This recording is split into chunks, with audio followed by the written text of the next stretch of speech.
우리 말씀을 이제 연말인데 어떤 말씀을 이제 할까?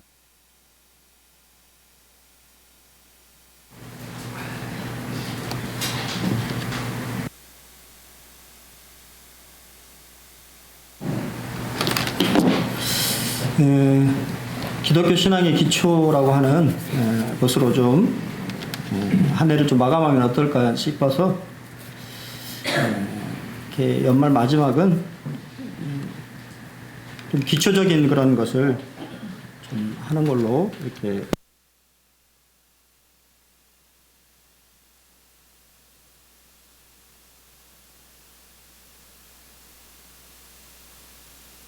방송이 나가야 되니까요.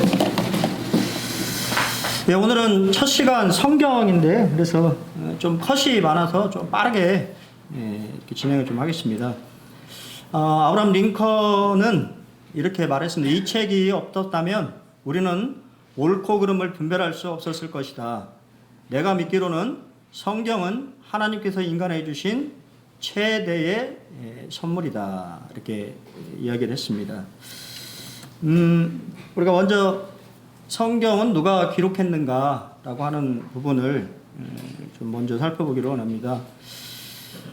성경은 총 40여 명의 기자가 이렇게 썼고요. 세 가지 언어, 히브리어, 아람어, 그리고 헬라어로 이렇게 기록되었습니다. 10가지 기록 수단과 등장인물이 한 2,930명 정도의 인물들이 등장을 하고요. 기록 기간은 1600년간의 기록입니다. 그러니까 1600년이라는 기간 동안에 40명의 다른 사람들이 이렇게 기록을 했다라고 하는 것이고, 주제는 인생의 모든 주제들을 다 포괄적으로 담고 있습니다. 장으로 하면 1189장이고요. 지명으로 하면 1551개의 지명이 성경에 언급되어 있고, 그리고 성경에서 말하고자 하는 주제는 나중에 좀 설명드리겠습니다만 그리스도, 메시아에 대한 이야기가 주제가 되겠습니다. 먼저 이 하나님은 기록하는 기록자들을 예비하셨는데요. 우리가 잘 아는 것처럼 이사야, 에레미야, 그리고 사도 바울은 다 말하기를 자신의 태부터, 그러니까 태 이전부터 하나님이 자신을 선택하셨다라고 말씀하고 있고, 동일하게 오늘 우리 김태현 교수님이 그런 말씀 드렸습니다만, 또 저희들은 창세 전에, 그죠? 세상이 만들어지기 이전에 또한 우리를 선택하셨다라고 하는 그 놀라운 진리들을 같이 이렇게 말씀을 들었는데요. 하나님 이런 사람들을 예비하셨습니다. 그리고 성경은 사람이 쓴 것이 아니고 사람이 이렇게 사람의 손을 빌려서 하나님이 기록하신 영감된 하나님의 말씀입니다. 영감이 됐다라고 하는 것은 하나님이 숨 쉬셨다, 숨을 불어넣으셨다, 그리고 하나님의 숨으로 가득 채워져 있다라고 하는 뜻이에요. 그러니까 여러분들이 가지고 있는 이 지금 문자, 이 성경이 하나님의 숨결이 가득 담아져 있는 것이다라고 하는 것을 말하는 거고요. 사실 이런 이 하나님의 계시는 기적적인 사실은 방법이죠. 하나님은 영이시기 때문에 보이지 않으시잖아요. 이러한 사람들을 통해서 하나님은 계시라고 하는 것을 통하여서 하나님은 이 하나님의 말씀인, 우리가 지금 가지고 있는 것은 기록되어져 있는, 문자로 되어져 있는 그런 하나님의 말씀이고, 그것이 영구 보존되도록 인도하셨습니다. 영감이 됐다라고 하는 말은 오류가 없다라고 하는 말입니다. 근데 우리가 가지고 있는 것은 뭐예요? 뭡니까? 번역본이죠. 번역본. 사실 성경에 원본은 없어요. 그러면 무엇을 가지고 하냐면 사본입니다. 사본. 원본을 기록한 사본들의 일치성들을 확인을 해서 그것을 정경화해서 만든 것이 우리가 가지고 있는 66권 성경이고, 지금 가지고 있는 제 성경은 개역, 개정이라고 하는 번역본인 거예요. 그래서 번역본은 번역이 조금 다를 수가 있다. 왜냐면 우리가 히브리어나 뭐 아람어나 헬라어를 완벽하게 구사하는 사람이 이 세상에 존재할까요, 안 할까요? 존재하지 않습니다. 참고로 여러분은 우리 이게 성경 이렇게 이제 뭐 이거 막 저는 제가 구원받았을 때 막 벽에로 사용하셨거든요. 이걸 비고 자면 좀 똑똑해질까 그런 생각 안 해보셨어요? 저는 했거든요. 제가 구원받고 성경 제가 고등학교 3학년 했으니까 이 지혜 이게 좀 배우고 자면 그래도 좀 지혜로워지지 않을까라고 하는 미신이죠. 말도 안 되는 그러한 생각을 했었는데 왜 제가 이런 말씀을 드리냐면 이슬람에서는 아랍어로 되어 있는 이 꾸란이라고 하는 이 경전을 아랍어로 되어 있는 꾸란은 항상 우에 있어요. 아십니까? 우에 있다고요. 손을 댈 수가 없어요. 그들이 말하는 이 아랍어를 읽을 수 있는 그 사람만이 유일하게 손댈 수 있고, 그러니까 나머지 번역본은 땅바닥이나 뭐 어디다 두든 상관없지만 아랍어로 되어 있는 이 꾸란이라고 하는 경전은 항상 사람들 우에 있습니다. 왜 이런 말씀 드릴까요?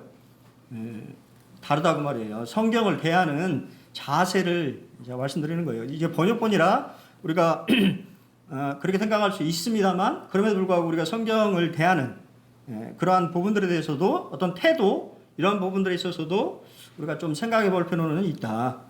하나님은 완전하시고 실수하지 않으심으로 그분의 말씀 또한 뭐가 없어요? 오류가 없습니다. 영감의 범위를 우리가 좀 생각해 보면 저희는 전체 영감을 믿습니다.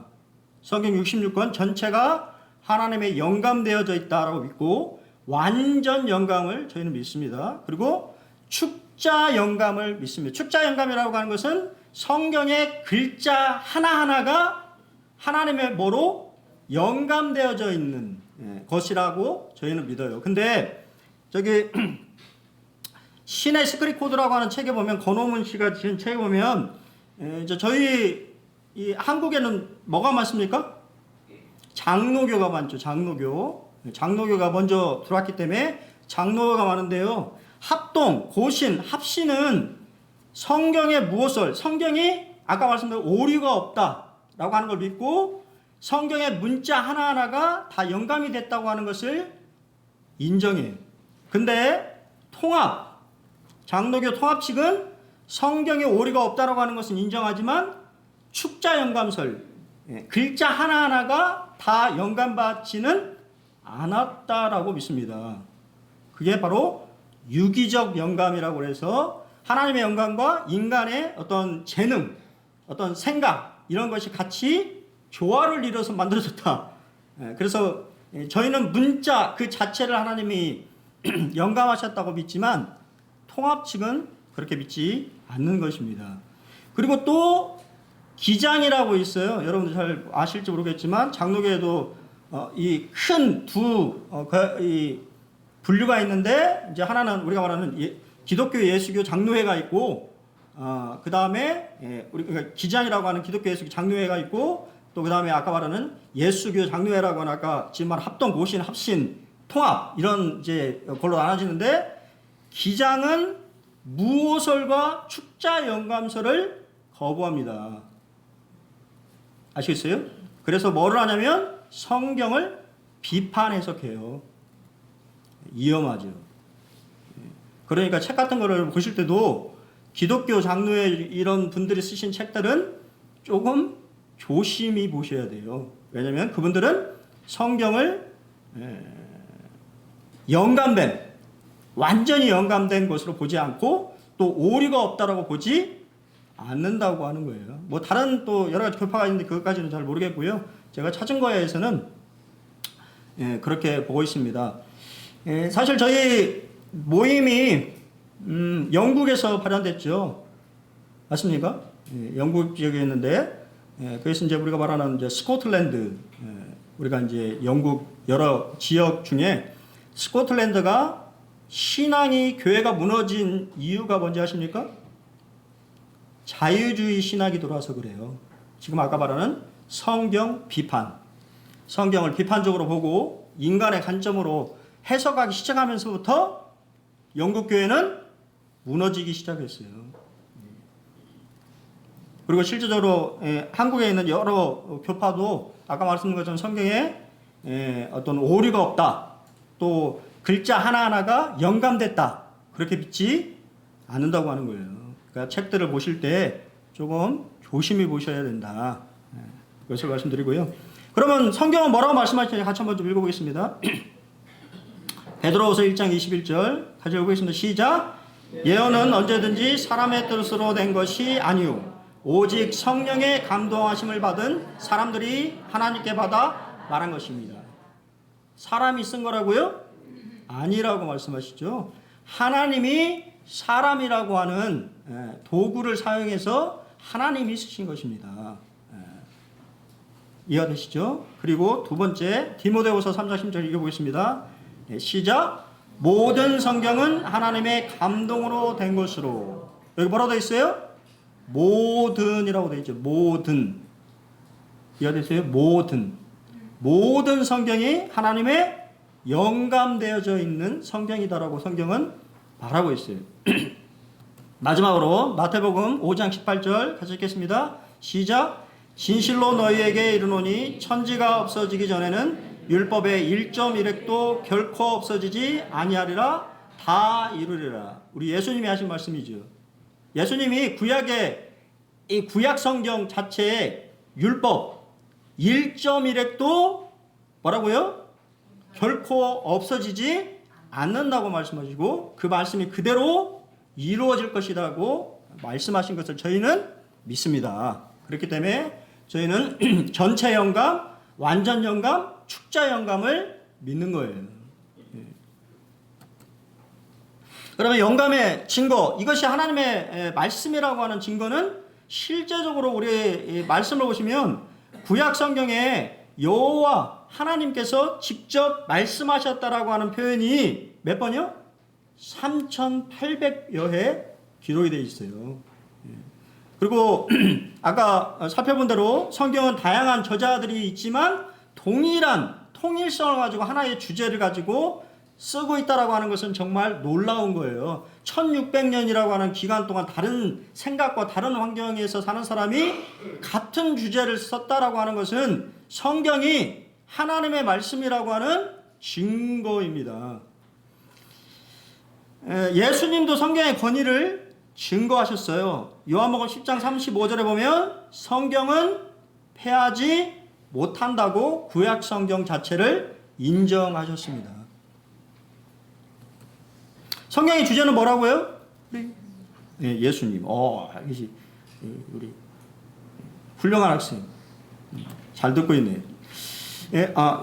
지금 제가 갖고 있는 자료는 테리 홀이라고 하는 분의 성경의 파노라마라고 하는 책에서 발췌를 해왔어요. 그래서 더 자세한 것을 알고 싶으신 분들은 저희 이제 젊은 일꾼들은 이 성경 지금 교재를 다 공부를 했거든요. 근데 꽤 돼서 이제 잊어버리셨을 것 같은데 테리올의 성경의 익스프레스와 성경의 파노라마라고 하는 책이 상당히 잘 이렇게 저술되어 있는 책이니까 나중에 그거 가지고 좀 개인적으로도 공부를 하시면 좋을 것 같아요. 성경은 예수 그리스도가 주제예요. 그래서 구약과 신약으로 나눠지는데 쉽게 말하면 구약은 오실 예수에 대한 기록이고 신약은 오신 예수와 다시 오실 예수님에 대한 기록입니다.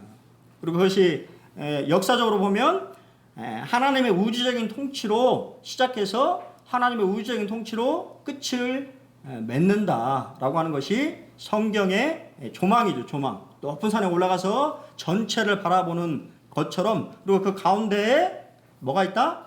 예수 그리스도의 십자가 사건이 역사, 체험, 예언으로 기록이 되어져 있다라고 하는 것입니다. 요한복음 5장 39절 같이 읽어보겠습니다. 같이 읽겠습니다. 시작.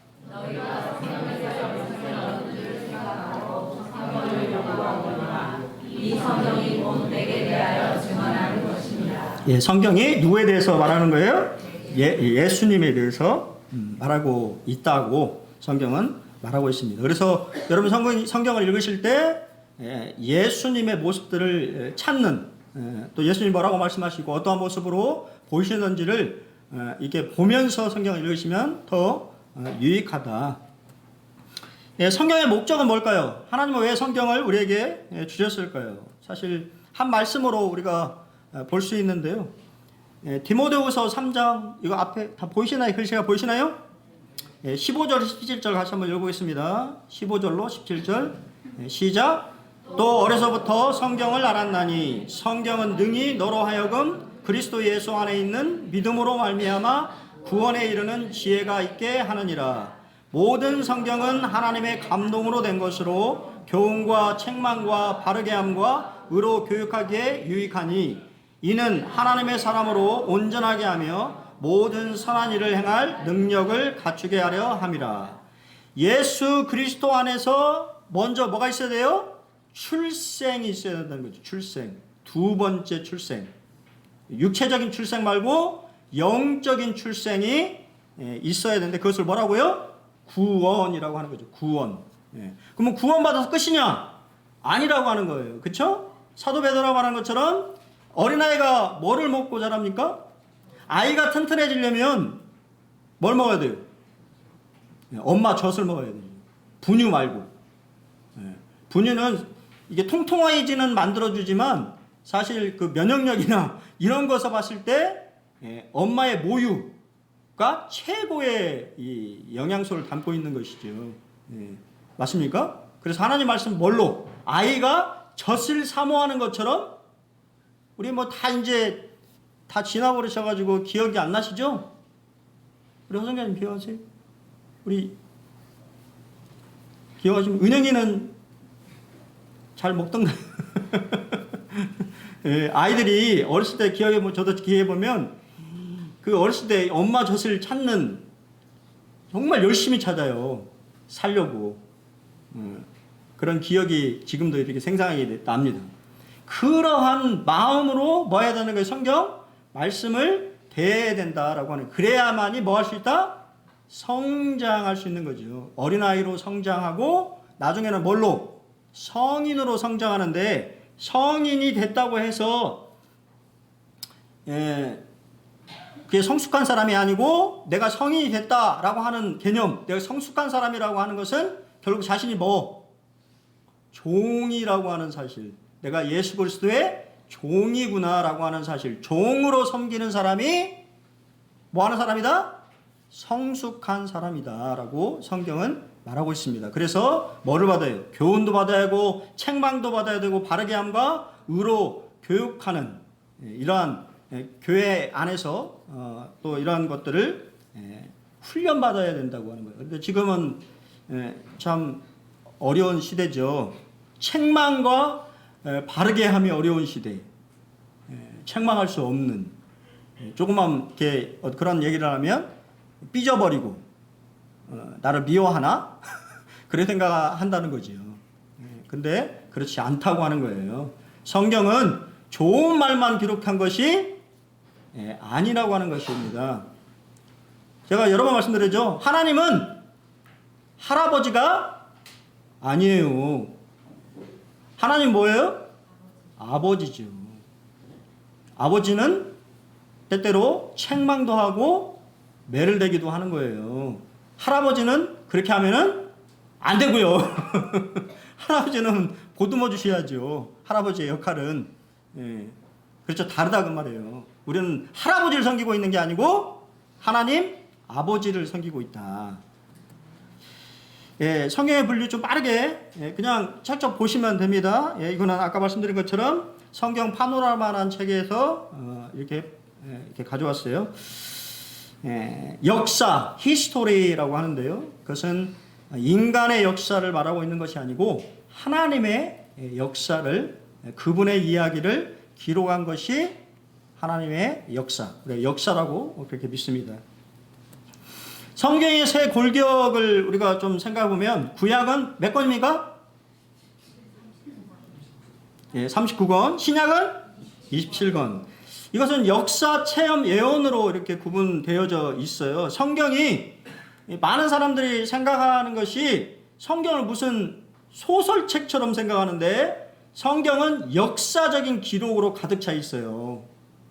그리스 로마의 신화 이야기처럼 어떤 만드는 가공 이야기가 아니라고 하는 것입니다. 그렇기 때문에 여러분들이 나중에 기회가 되면 어디를 꼭 가셔야 돼요? 지금 가시면 안 되고 지금은 전쟁 중이니까 어디를 가셔야 돼요? 이스라엘에 꼭 가보셔야 돼요. 그곳에 가면 우리가 가지고 있는 성경이 사실이라고 하는 증거들이 널려져 있어요. 근데 너무 기대는 하고 가지 마십시오. 유대인들이 참 똑똑한 사람들이에요. 별거 없거든요. 가보면. 근데 다 그거에 유적지로 만들어 놓고 뭐를 받아요? 돈을 받습니다. 예, 돈을 받아요. 돈. 가보면 그냥 무대기밖에 없어요. 무슨 흙무대기 있고 이렇게 있는데 근데 중요한 건 성경에 기록되어 있는 지명이고 곳이기 때문에 그리스도인들한테는 감회가 남달라요. 가보면 여리고성에 직접 가보시고 또 갈릴리 호수에 직접 가보시고 예수님이 정말 제가 지금도 기억나는 게 요단강에 다 침례받습니다. 제가 갖고 요단강에 물 뿌린 사람 못 봤어요. 다 풍덩 빠져가지고 거기서 요단강에 물을 다 막 종교가 다 신부 여러 기독교 종교에 여러 사람들이 와서 하는데 물 뿌린 사람도 못 봤어요. 다 풍덩풍덩 빠져서 예수님이 침례받았던 그 장소에 가서 다 침례받아요. 물속에 푹 잠겨가지고 자신도 예수님처럼 그렇게 하는. 그리고 지금도 기억나는 것이 어떤 아마 수도승인 것 같아요. 베들레헴에 그 베들레헴 예수님이 탄생하셨다라고 하는 곳에 가서 저는 참 깜짝 놀랐어요. 아예 엎어지더라고요. 아십니까? 그런 사람이 많아요. 베들레헴 그 예수님 그 교회에 가보면 그냥 기독교인들은 그렇게 하는 사람이 없는데 수도를 하는 이제 우리가 봐서는 카톨릭 쪽에 있는 분들을 보면 다 엎어져요. 진짜 우리가 말하면 완전히 그냥 누워버립니다. 눕고 그 바닥을 엄청 입을 맞춰요. 거룩하게 생각하는 거예요. 그런 것들도 조금 경험해보면 좋을 것 같아요.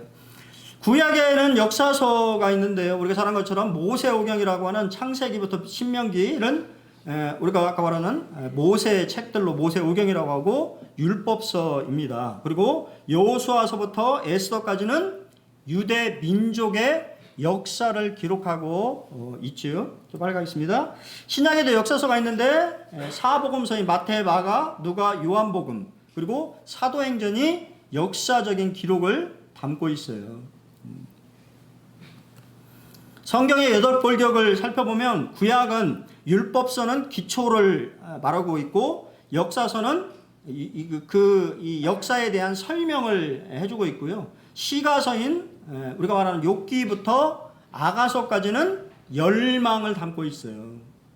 그리고 예언서는 기대, 메시아 왕국에 대한 기대감을 가지고 있고 신약의 복음서는 예수님의 나타남을 기록하고 있고 역사서는 교회의 형성, 교회가 어떻게 형성되었는가 그리고 서신서는 개인과 교회에게 전하는 겉면의 말씀들이 기록되어 있고 오늘 우리 임재현 전님이 보셨던 요한계시록은 바로 하나님의 나라의 완성, 역사의 종결의 모습들을 담고 있다라고 하는 것을 여러분이 보시면 성경 전체가 보이십니까?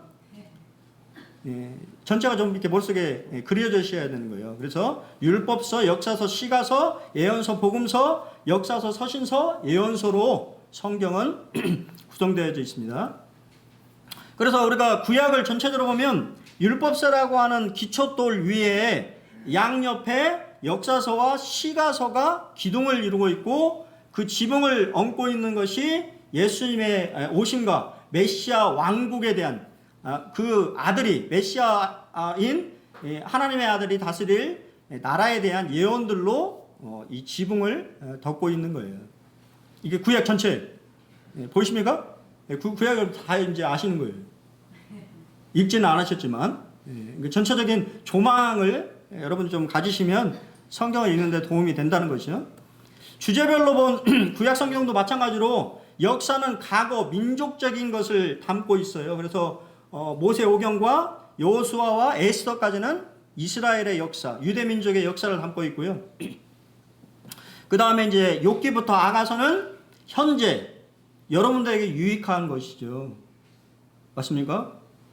그래서 욥기부터 아가서는 자주 읽으시면 도움이 된다는 거예요. 개인적인 체험을 기록하고 있기 때문에 여러분 고난을 받고 있는 가운데 욥기를 읽으면 얼마나 위로가 되겠어요. 나보다 더 고난을 심하게 맞는 사람도 있구나. 그리고 그 사람의 결말이 어떻게 된다고 하는 것을 내가 알잖아요. 그리고 저는 그때 그 말씀드렸습니다만 시편을 읽으면서 너무 개인적인 감동을 받은 적이 많아요. 다윗의 삶을 통해서 다윗의 그러한 이 마음 그런 것들을 우리가 배울 수 있고요. 그리고 예언서라고 하는 마지막 예언, 이것은 뭐로 돼 있어요? 민족적인 예언인 거예요. 민족적. 제가 왜 테리올의 이 책을 소개해드리냐면 이분도 세대주의적인 관점으로 전체를 조망을 하고 있기 때문이에요. 이해가 되시죠? 그리고 대선지서, 소선지서 구분은 뭘까요? 우리 하진이. 대선지서와 소선지서를 뭐라고 구분할까요? 아직 안 배웠죠? 우리 학생회에서. 우리 가르쳐 줄게요. 뭐죠? 모르십니까? 길이죠, 길이. 길면 대선지서, 짧으면 몇 장 안 되면 소선지서. 이해했어요? 장이 길고 짧은 그 순서. 길게 막 30장, 40장 뭐 이렇게 돼 있는 거는 대선지서. 그리고 몇 장 안 되면 그죠? 뭐 12장 이거밖에 안 되는 것은 소선지서로 구분해서 말하고 있다. 그리고 우리가 잘 아는 것처럼 말라기서, 구약의 마지막 성경의 말라기서와 마태복음 간에는 400년의 침묵, 하나님이 말씀하지 않으시는 그런 침묵의 시간이 있었다라고 하는 것을 우리가 기억하시면 좋겠습니다. 좀 빨리 가겠습니다. 그리고 구약은 뭐라고요? 그림자예요, 그림자. 신약은 뭡니까? 실체를 말하는 것입니다. 그리고 저희는 성경이 점진적인 계시다라고 하는 것을 믿는 것이죠. 점진적으로 그림자가 어디로? 빛으로 나오는 거죠. 그러니까 이 초신자, 각 구원받으신 분들은 어느 성경을 읽어야 돼요? 신약을 자주 읽으셔야 돼요. 신약이라고 하는 이 실체를 정확하게 내 마음속에 담지 않으면 그런 개념이 없이 구약 성경들을 읽으면 율법주의로 빠집니다. 저는 그런 걸 많이 봤어요. 제가 청년회 할 때도 이제 뭐 저한테 이렇게 많이 배우진 않았지만 이렇게 교재를 이 구약에 있는 말씀들을 같이 교제해 보면 금방 어디로 가요? 은혜에서 율법으로 뭔가 자기가 해야 된다고 하는 그런 사고가 생겨요. 그렇지 않습니다. 그렇기 때문에 뭐를 붙잡아야 돼요? 실체를 잡아야 되는데 실체는 신약입니다. 보시면 아시겠죠? 넘어가겠습니다. 그리고 우리가 사복음서는 다 누구에 대한 기록이에요? 예수 그리스도에 대한 기록이고, 마태는 왕으로서의 그런 예수님의 모습을, 마가는 종으로서의 모습, 누가복음은 인자로서의 그런 모습, 요한복음은 영원하신 하나님에 대한 모습을 기록하고 있습니다.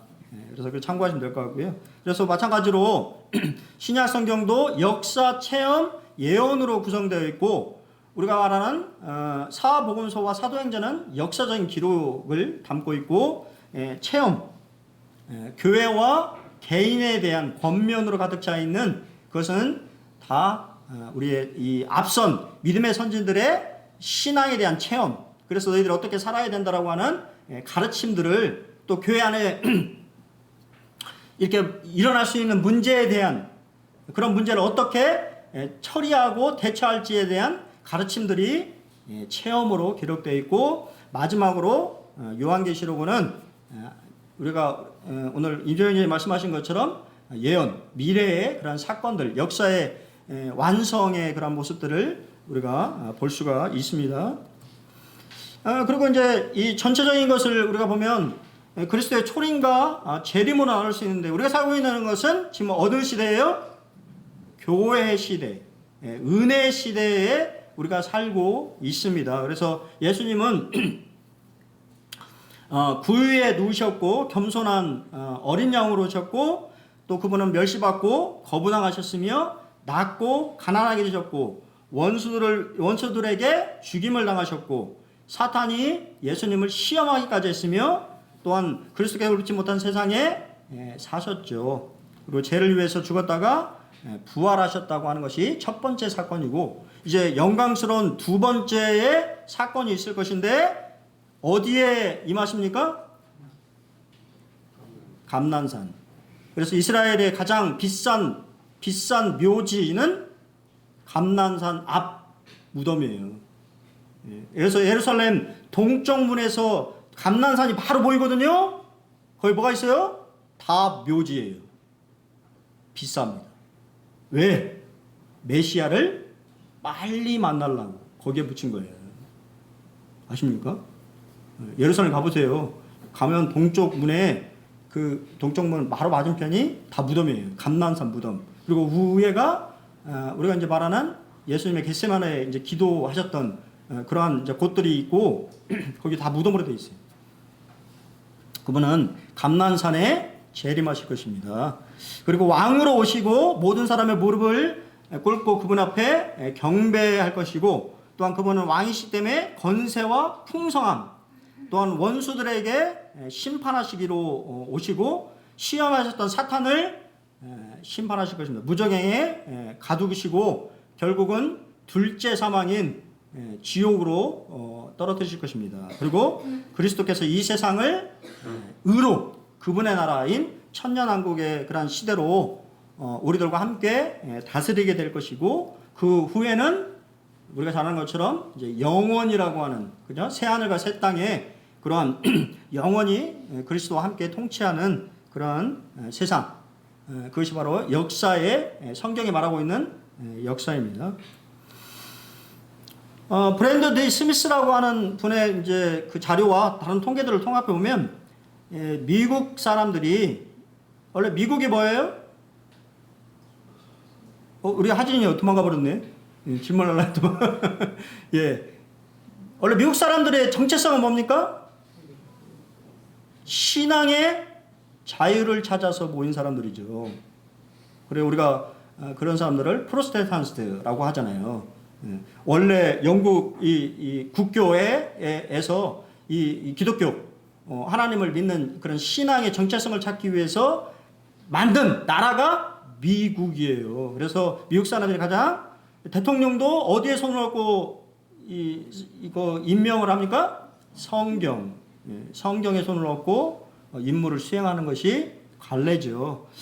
미국인의 88%가 집에 성경책이 있다고 얘기했고요. 그리고 일주일에 한 번 또는 그 이상 성경 읽는 사람 몇 %? 37%.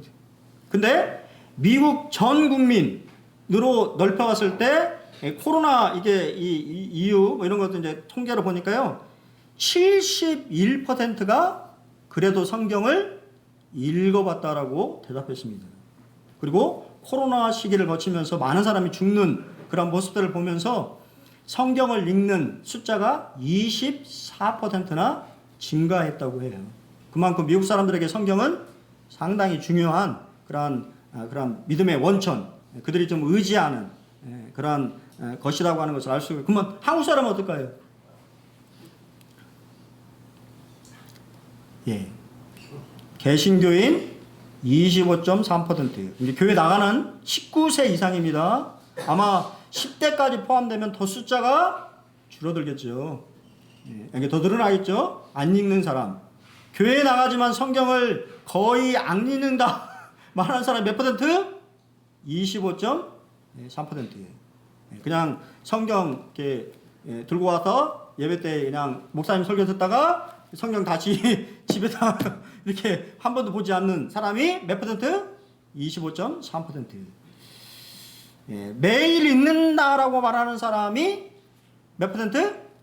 20%. 모임은 좀 다를 거예요.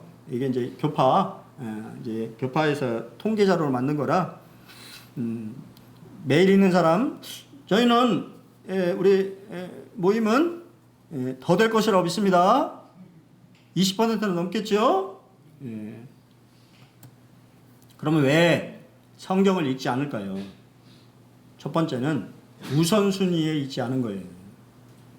성경을 읽는다라고 하는 것이 그들의 삶의 우선순위의 첫째가 아니라고 하는 것입니다. 그리고 뭐라고 합니까?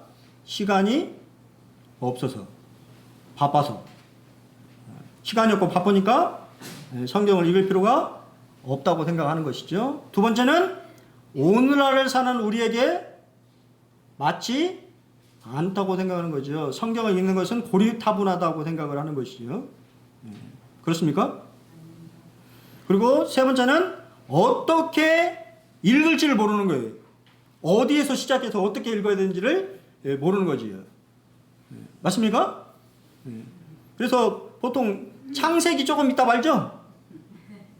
우리 성도들도 마찬가지일 거예요. 성도들도 이제 이 통독 이렇게 하다 보면, 그래서 창세기, 신명기, 그 다음에 여기까지는 괜찮아. 이야기식이니까. 출애굽기 이렇게 있는데 나중에 레이기 들어가면 이제, 이거 나 못 읽어. 이게 뭐야.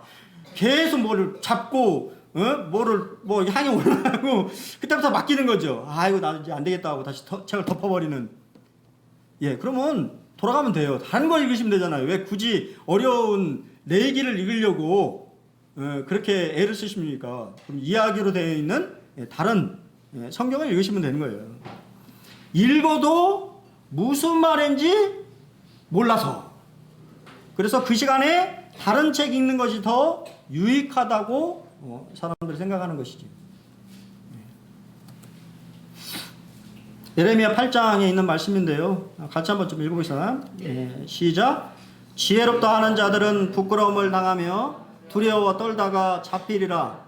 보라, 그들이 여호와의 말을 버렸으니 그들에게 무슨 지혜가 있으랴. 어찌하면 내 머리는 물이 되고 내 눈은 눈물의 근원이 될고 주인을 당한 딸 내 백성을 위하여 주야로 울리로다. 이스라엘 백성들을 바라보면서 이스라엘 백성들이 하나님의 말씀인 성경을 버렸습니다. 그러자 그들에게 재앙이 임했고 심판이 임했고, 그런 모습을 바라보는 에레미야는 밤새 통곡했어요. 왜냐하면 그들이 그렇게 된 이유가 뭐예요? 성경을 읽지 않기 때문이에요. 성경의 말씀을 읽어도 믿지 않기 때문입니다. 여러분, 우리 다음 세대도 그럴 수 있다고 말해요. 여러분의 눈에 피눈물이 나는 우리 자녀들이 성경을 읽지 않는, 성경을 믿지 않는 그런 시대가 올 수 있다고 말입니다. 그럼 우리의 할 일은 뭘까요? 참 고민을 많이 했습니다. 뭐를 이렇게 넣을까?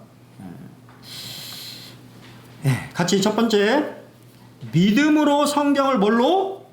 하나님의 말씀으로 받아들이는 것입니다. 데살로니가서 2장 13절 같이 읽어보겠습니다. 시작. 이러므로 우리가 하나님께 끊임없이 감사함은 너희가 우리에게 들은 바 하나님의 말씀을 받을 때 사람의 말로 받지 아니하고 하나님의 말씀으로 받음이니 진실로 그러하도다. 이 말씀이 또한 너희 믿는 자 가운데서 역사하느니라. 여러분, 금요일날 일본 형제님이 말씀하신 말씀을 하나님의 말씀으로 받으셨습니까? 그 형제님도 그래서 시작을 뭘로 하셨냐면 딱딱한 말씀입니다. 그렇게 말씀하셨죠. 그렇죠?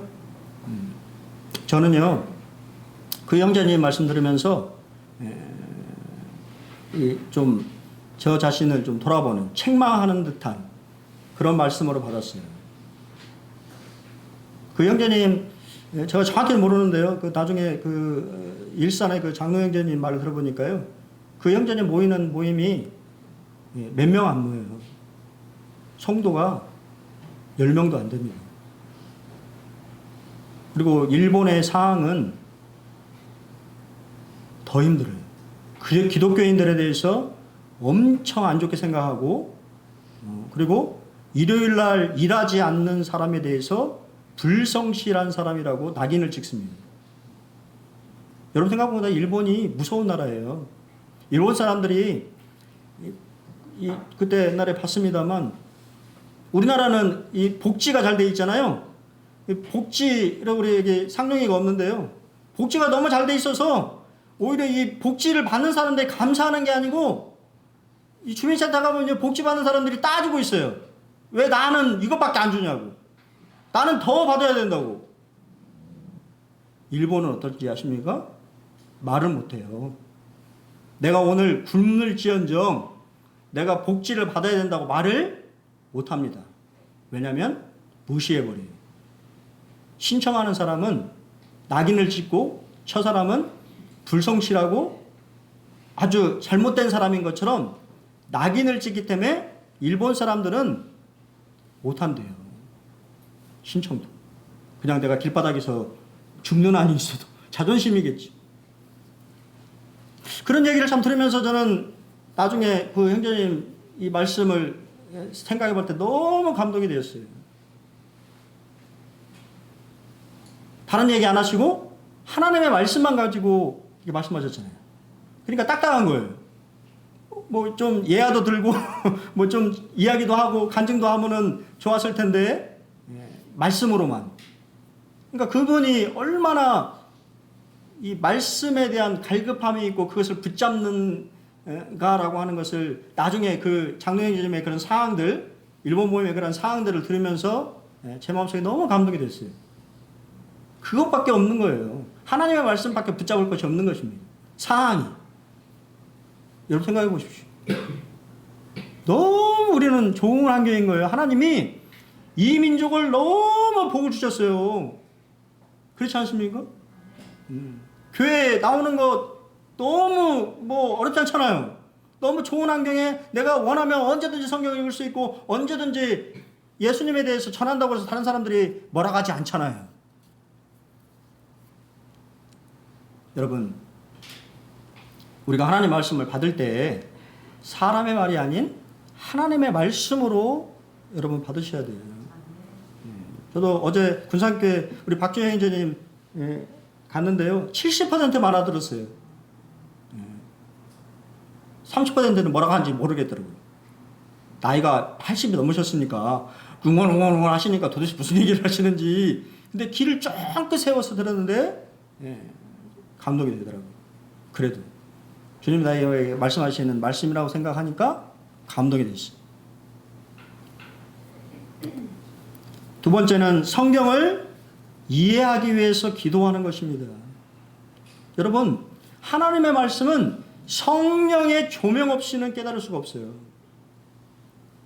성령님께서 여러분 마음속에 빛을 비춰주시고 그 말씀을 밝게 깨닫게 하지 않으시면 그 말씀의 온전한 의미들을 마음속에 깨닫지 못하시는 거예요.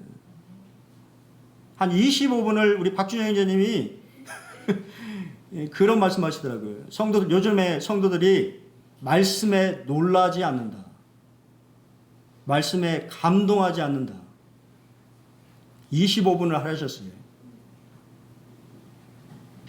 주제는 그리스도인의 가정이었는데 25분을 그 얘기를 하시는데 참 공감이 되었습니다. 말씀에 대해서 너무 일상적인 말씀인 것처럼 말씀의 홍수의 시대에 살고 있잖아요. 내가 원하면 언제든지 인터넷에서 유명한 설교자의 설교를 듣고 또 유명한 사람의 말을 들은 그런 시대, 말씀의 홍수. 그렇다 보니까 진짜로 하나님의 말씀을 듣지 못하는, 그렇죠? 여러분 기도하셔야 됩니다. 주님, 내 눈을 여셔서 주님의 말씀에 놀라운 것, 그래서 내가 정말 이 놀라는 그러한 것을 보게 해달라고 기도하셔야 됩니다. 사도행전의 사도들은 기도하는 일과 말씀 사역을 위해서 누구를 뽑았어요? 집사들을 세웠습니다. 기도하고 하나님의 말씀을 전하는 것이 그만큼 중요하기 때문이라고 하는 것이죠. 성경을 이해하도록 여러분 말씀 읽을 때 이 하나님이 여러분들에게 조명하셔서 성령님이 조명하셔서 하나님 여러분의 말하고자 하는 것들을 알아듣는, 그래서 정말 감동하는, 떠는 그러한 우리가 돼야 될 것 같습니다. 세 번째는 성경을 삶의 양식으로 삼는 것입니다. 성경을 젖과 떡과 음식과 꿀로 비유하고 있어요. 욥은 내가 그의 입술의 명령을 어기지 아니하고 정한 음식보다 그의 입에 말씀을 귀히 여겼다고 고백하고 있습니다. 이제 곧 있으면 점심 식사 시간인데요. 여러분, 그 점심 식사에 이 식욕을 느끼는 것처럼 우리 그 박정희님이 그러시더라고요. 식욕을, 영적인 식욕을 느끼는 사람만이 영적으로 건강한 사람이다. 여러분 그렇게 느끼고 있습니까? 아니면 그냥 무덤덤 하나요? 매일 들려지는, 매주 들려지는, 내가 매주 그냥 매일 읽는, 그게 아니라고 하는 것이지. 하나님 여러분이 말씀하시는 하나님의 숨결이 느껴져야 된다고 하는 것이지. 하나님 말씀을 대할 때. 네 번째는요, 뭐 해야 돼요? 성경을 연구하고 공부해야 됩니다. 사실 우리 모임은 이게 아직 그렇게 이제 막 너무 그게 제 사실 숙제예요. 숙제입니다. 모임이 이제 숫자가 얼마 되지 않기 때문에 이게 일꾼이 없어요. 그렇죠? 그래서 보니까 이제 이게 훈련이 안 돼 있는, 하나님의 말씀에 대해서 잘 양육받지 못한 이게 이제 이 일꾼들이 세워지는 거예요. 그래서는 안 되는 것이죠. 하나님의 말씀에 대해서 잘 분별할 수 있는 그러한 일꾼들이 모임 안에서 세워져야만이 그러한 사람들을 통해서 하나님의 이 교회가 건강하고 든든하게 세워질 수 있는 것이죠. 그래서 제가 여러 번 우리 성도님들에게 이게 권하고 있어요. 제가 홍순희 총재한테도 여러 번 얘기하는데 답을 안 줘요. 성경 공부해야 된다. 결단을 해야 된다. 이렇게 얘기를 하는데, 그렇습니다. 성경을 연구하고 공부하셔야 돼요. 말씀을 알아야지 말씀을 가르칠 수가 있는 것이죠. 자신이 그런 말씀에 대해서 순종할 수가 있는 것입니다. 알아야만이 할 수 있는 것이죠. 스펄전 목사님은 이렇게 우리에게 건면해 줍니다. 하나님을 알고자 한다면 먼저 그분의 말씀을 알아야 한다. 하나님의 능력을 인식하기 원한다면 그분이 어떻게 그분의 말씀을 따라 역사하시는지 보아야 한다. 하나님의 목적이 성취되는 것을 보기 원한다면 그것은 오직 그분의 말씀에 의해서만 발견할 수 있다고 고백하고 있습니다. 하나님의 도구로 쓰임받았던 종은 하나님의 말씀만이 이 하나님의 이 역사, 하나님의 능력 이런 것들을 경험할 수 있다라고 우리에게 권면해 주고 있어요. 잘 아시죠? 그렇죠? 어떻게 해야 됩니까? 믿음은 들음에서 납니다. 하나님 말씀을 들으셔야 돼요. 그리고 또한 개인적으로 읽으셔야 됩니다. 그리고 또한 그 읽었던 말씀들을 공부하셔야 되고, 가능하다고 하면 뭐 해야 돼요? 암송하셔야 돼요. 암송. 그리고 이 마지막 시대에 이 성도들이 참 약한 게 뭐냐면 묵상이에요. 지금 우리 도녀 형제가 CU에 다니고 있는데요. 우리가 사는 시대의 문화가 어떤 문화냐면 즉석 문화예요. 즉석. 모든 것이 빠른, 빨리빨리. 저도 언제부턴가 그러겠더라고요. 예. 돈가스를 시켜놓고 왜 이렇게 안 나와? 시계를 보고 있어요. 한 10분, 근데 보니까 10분밖에 안 됐어요. 주문한 지. 이게 문화가 익숙해져 있는 거예요. 너무 즉석적인 빨리빨리 하라고 하는, 또 한국이 더 심하잖아요. 할 게 많으니까. 그러다 보니까 뭐 하지 않습니까? 조용하게 하나님의 말씀을 되새김질하는. 묵상이 뭐예요? 되새김질이잖아요. 씹어서 먹는. 다시 씹었던 말씀을 다시 한번 씹어서 그 말씀의 의미를 더 하나님 나에게 뭐라고 말씀하시는가 물어보고 고민하는. 그것이 바로 묵상이죠. 묵상이 없는 사람은요, 능력이 없어요. 말에 힘이 없습니다. 하나님의 말씀에는 능력이 있습니다. 다윗은 뭐라고 말씀드렸는데, 이 말씀은 나의 고난 중에 이로라. 주의 말씀이 나를 살리셨기 때문이다. 사람은 영적인 사람이잖아요. 그죠? 영적인 것이 충족이 됐을 때 얼마나 기뻐하고 즐겁습니다. 여러분, 어떤 다 우리 성도님들 다 뭐 이렇게 말할 수는 없습니다만, 개인적으로 여러 가지 일들의 그런 가운데서도 하나님 여러분에게 말씀하셔서 말씀으로 위로받고 격려받고 힘을 얻는 그런 경험들 하시죠? 안 하시나요? 하시잖아요. 주님의 말씀은 내 발의 등이요 내 길의 빛이니.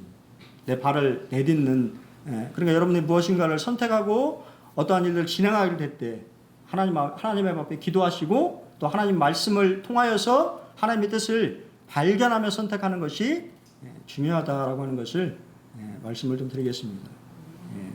한 주 우리가 가지고 있는 이 성경, 저는 그런 생각을 해보거든요.